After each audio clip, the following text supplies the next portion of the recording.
Well, oh my goodness, it is really dreary out. It has been for the past several days, though for a little while the sun came out. I think we are going to be one of the zones that's impacted by this Arctic front coming through, though we may not get, and I'm hoping in many respects we don't get, as much precipitation in the form of sleet and snow as others will. But I just kind of wanted to give you an overview of the outside because I'm already starting to walk around and thinking about changes and embellishments that I want to make. Over here, you will notice that box 1, box 2, box 3, and box 4 are all gone. And they have gone back to Kayla's workshop because she is going to insert some metal liners in them and making sure that they have really good drainage, that they are punctured and have enough drainage holes. This one over here actually had drainage in the liner, but it kept getting stopped up. So we are addressing that. And then they will go back into place. We will put fresh soil in them. And then before too long, I really hope that I'll be able to fill them with some greens and things. I might start some seeds of some calendula and a few other things that like cool temperatures, because I think it would be beautiful for some of that, the orange in particular, pot marigold, to be in some of these planter boxes. So, and I know last year I tried it just doing it directly from seed, but they take a long time to germinate, and I really want them to be up and blooming very quickly, which may be also why I get some starts of things like chard and kale and such, because, well, partly because I just want them and I'm impatient, but also because this area won't get a lot of sun for a while. It'll still remain in shade, and they really do probably need both the warmth and the light of more sun to really be successful. So that's kind of what's going on back here in the back garden. You will notice right here, I should put up a picture of that, the back steps last summer when all of the geraniums were in bloom, and it was just right after this wood pile had been stacked to the very top of that fence, or of the railing. And now, as you can see, we have really been using it pretty abundantly, so I'll need to refill this back up. We've got some wood on the other side of the fence because I fear that we have still a lot of cold weather to come.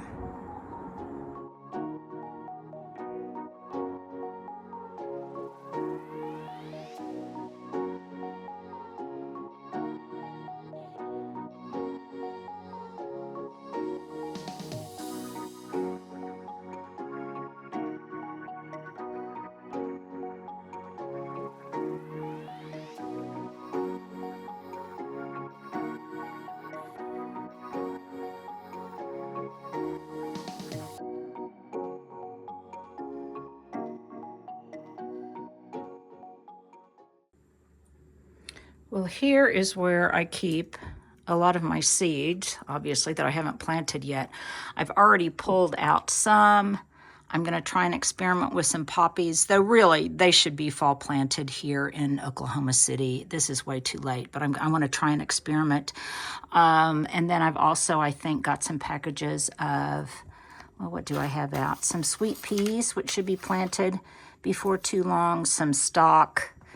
And then this is just a little joy snack, being able to go through my seed drawer and see what all I have here. You can see I've got different kinds of lettuce and such.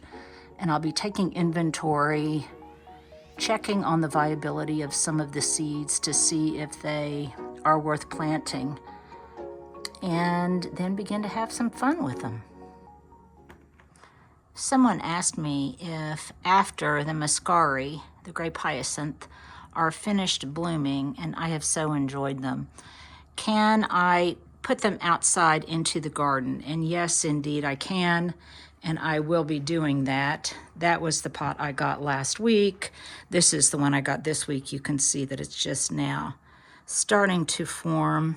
There you go, some flower heads, and it will be doing the same. And then what I'll do is I will plant them once they're finished blooming. I will plant them to bloom again in Lemon Lane along there. In fact, you can see through this one diamond, you can see where some of them are coming up. I spotted the first hyacinth bloom here just the other day. I'll go out there and show you. But it is along Lemon Lane amongst the lemon lime nandina and the Miss Lemonabilia. That's where I will plant them. Well, in the front yard, even though it's 37 degrees, which for me is chilly, I'm out here just with a sweatshirt on because I just got off the treadmill and I'm kind of overheated. So this is a great time when you are hot from working out, or maybe from a hot flash, that you come outside and kind of see what's happening in your own gardens. So here is the aforementioned grape hyacinth. There's one in bloom right there. There's another one coming up. And these are just kind of scattered throughout here. Here's some more foliage. And, oh, I see another little bud right there getting to bloom. I'm no Stuart Perriman, but you can kind of see what's going on. And then once this cold front passes, I'll start grooming all of my pansies and violas. You can see one looks like it has succumbed to the cold. And I'll kind of pretty up this Lemon Lane. My most successful evergreen award for this year, for 2025, goes to this Touch of Gold Holly. Oh my gosh, I love how these look. They are beautiful. They look great on Lemon Lane. And you can see two more in the distance there.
I have so much larkspur that has germinated that no doubt I'm going to have to be thinning out some of it.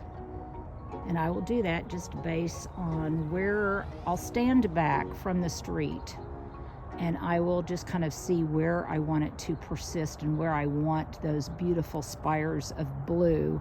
I am also seeing some Minoan lace.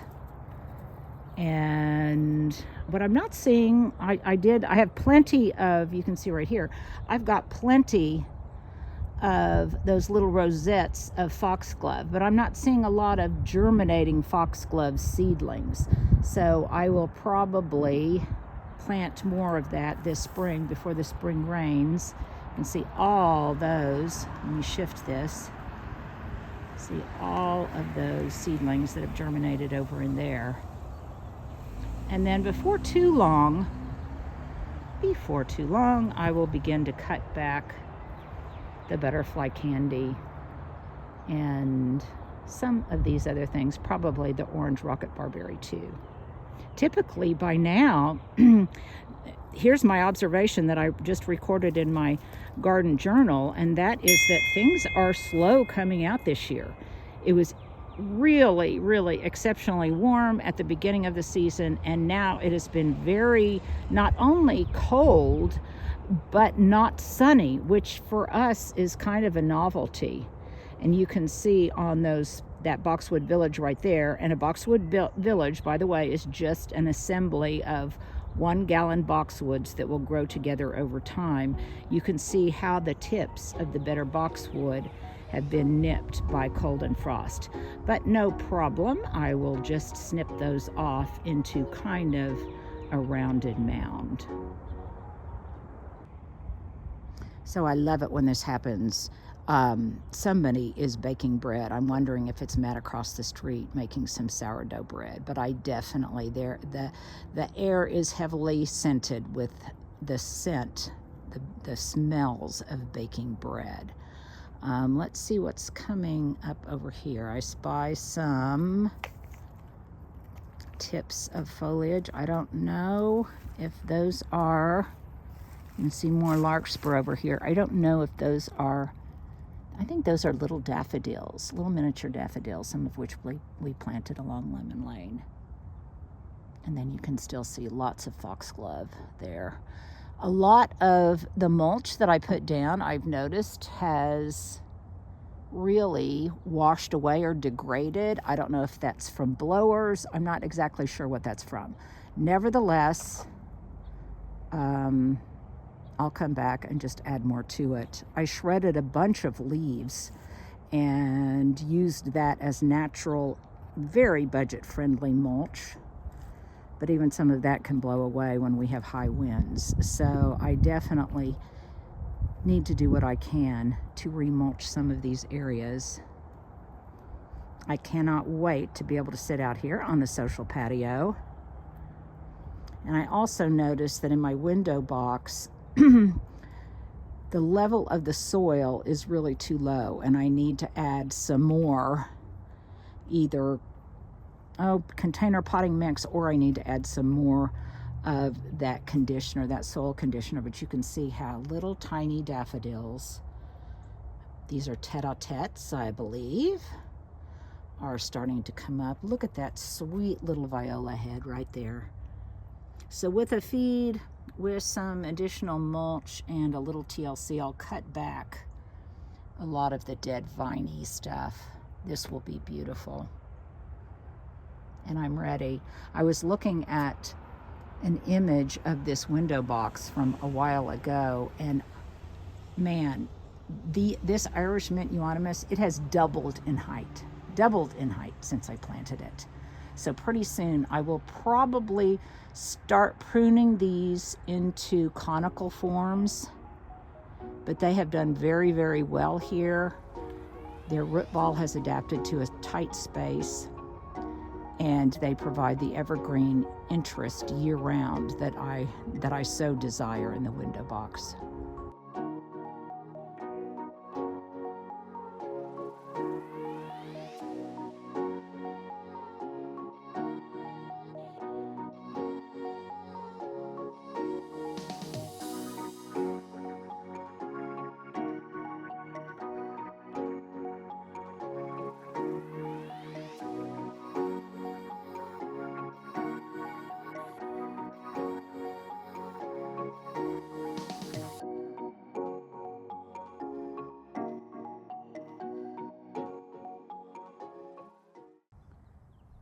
So I'm here on Autumn's Edge, and by the way, some of you question, why do I name different parts of the garden? Well, one, it's a charming practice, I think, and it speaks to the period or the season in which this space is the most spectacular, I think.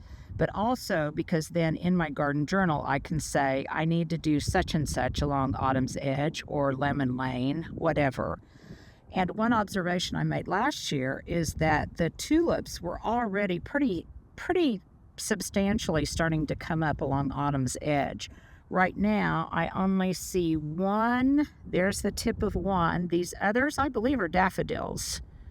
And I did have help planting them last year, and I don't recall requesting that any daffodils be planted along here, but there will be tete-a-tetes, and I think they will be sweet. And there you can see that one, maybe two more tulips are starting to break through the surface of the soil. It's starting to get cold out here, you guys. As the day progresses, the temperatures are going to start plummeting.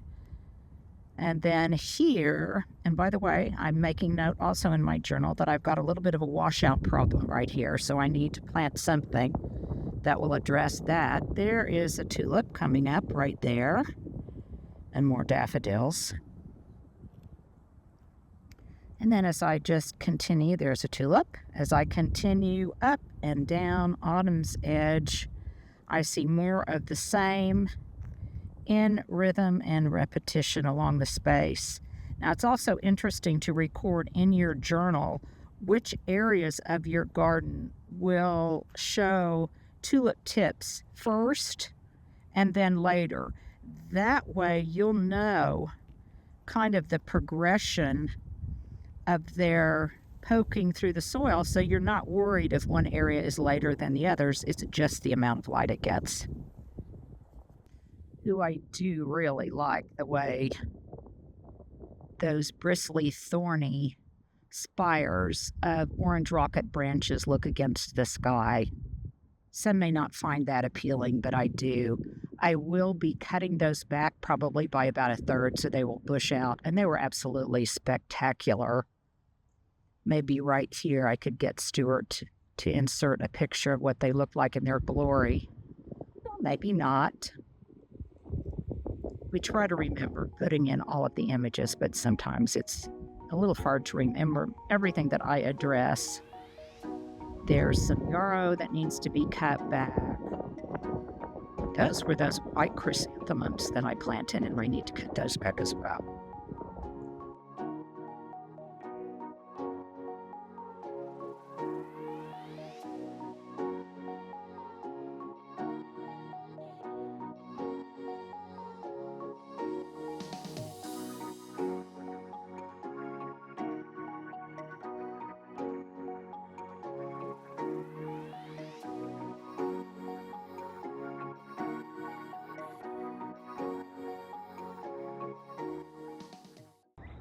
Now, probably because the pansies along these berms get lots of south sun, both the warmth and again the light, they're doing really well. They just need to be cleaned up of all of the leaf litter, some of which I scattered myself because it was cold and I wanted to mulch them.